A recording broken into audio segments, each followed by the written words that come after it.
Okay, so today's lesson is 8H, graphing lines, and our learning target is I can graph a line if given the slope and a point on the line. So we're going to be opening up here to our notes, and this very first example asks us to graph a line that passes through the point 0, -4 and has a slope of 2/3. So the very first step is to plot the point. So over here on my coordinate plane, I've got 0, -4. It's on the y-axis. I'm going to plot that point. Step number 2 says use the slope to plot at least one other point. You may choose to plot more than one point to be more accurate when drawing the line. So 2/3, my slope of 2/3 tells me rise 2 and run 3. So I'm going to go up 2 and right 3. So from this point, I'm going to go up 2, right 3. And I can do just one point, but I'm more accurate if I do more than one point. So I'm just going to keep going as much as I can.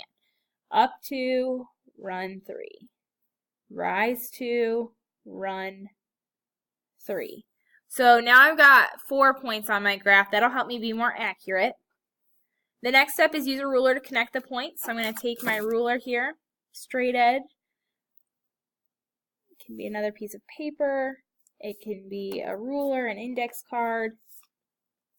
Notice that I go all the way through the coordinate plane. I go past just my endpoints. I've got all the way through my coordinate plane. So use a ruler. Extend your line beyond the points all the way past the ends of the graph grid. So notice I'm past the grid. And then put arrows on both ends. You can see that I did that here. And so that is how I graph a line given a point and a slope. So the next thing it asks is state another point that the line crosses through.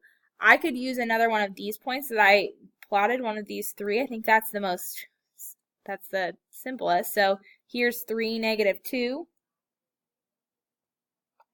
I could also have put 6, 0 or 9, 2. Or I could look back here and look at where it crossed. It looks like it crossed here or it crossed here. So like -3, -6. You only have to put one other point. But there are 4 different options on that line for example number 1. We graphed a line given point and slope, and we were able to state another point that was on that same line.